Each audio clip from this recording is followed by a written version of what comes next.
มักแร่นี่เนาะเป็นกีฬาพื้นบ้านสืบทอดมานี่ตั้งแต่เกิดเป็นบ้านนี่มาเด้น้ำมดซัวเฮาแล้วก็มันซัวลูกซัวหลานซัวเลนซัวหลอนต่อป้าบ่ได้ตัวนี้เยอะๆตรงมัน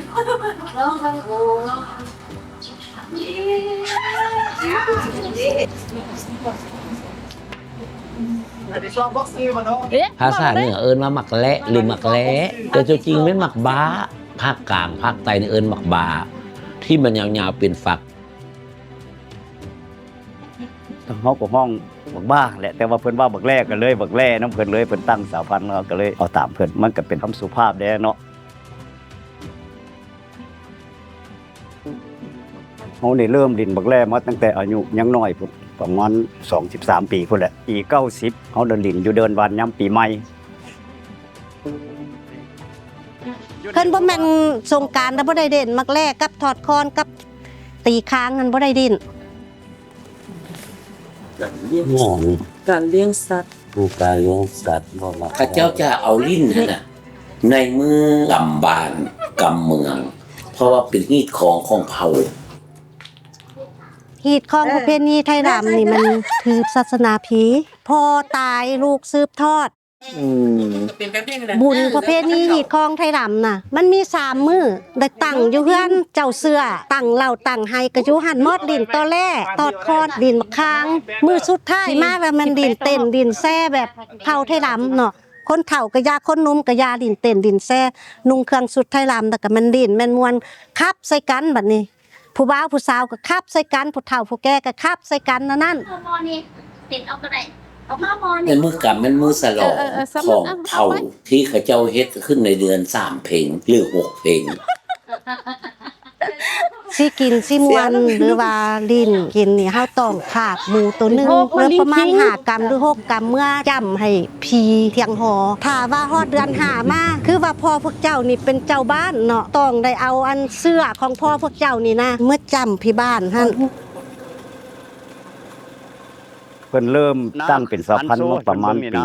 2009พระคำพรพรหมวรรณเพิ่นก็เป็นประธานพอไปเป็นรองสาพันธุ์ของเพิ่นแก่แล้วก็ได้ขอพักผ่อนแล้วเพิ่นยังเอาไปเป็นวิชาการนำทุกเทื่อก็จะได้ไปเป็นกรรมการให้เพิ่นเตรียมแล้วเนาะผู้ที่1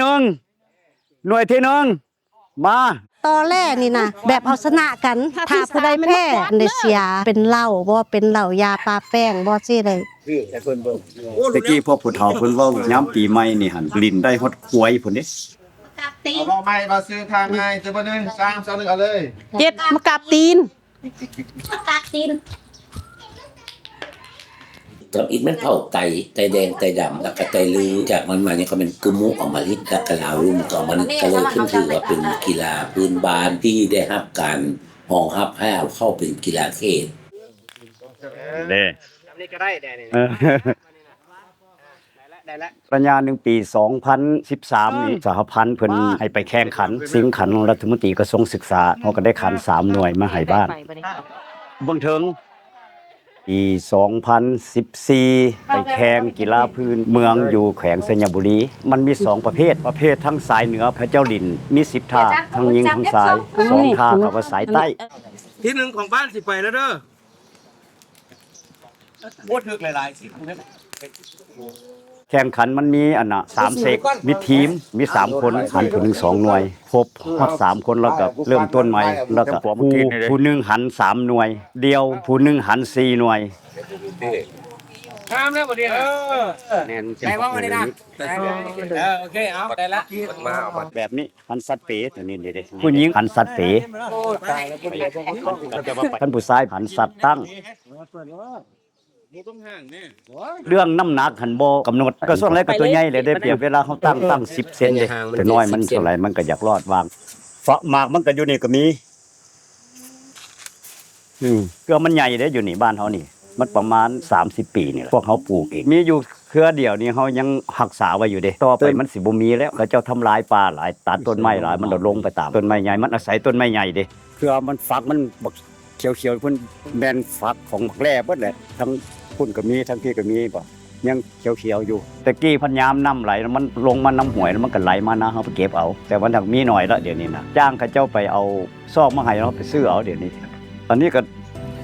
20กว่าปีเลยเด้นี่บางหน่วยเพิ่นเอาเฮาพวกเอามาเล่นได้ฮอด80 ปีก็มี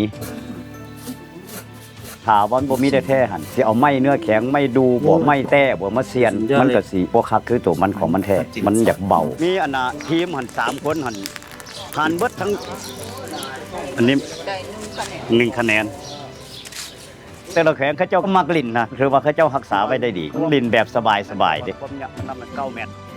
อยากรักษาไว้หั่นแหละอยากให้มันเป็นมรดกของชาติเฮาไว้เดี๋ยวนี้พวกเขาก็ปลูกไว้หลายอยู่ไว้ให้ลูกให้หลานพู้นแหละเขาก็สุดดีใจถ้าว่าลูกหลานพวกเขาลิ้น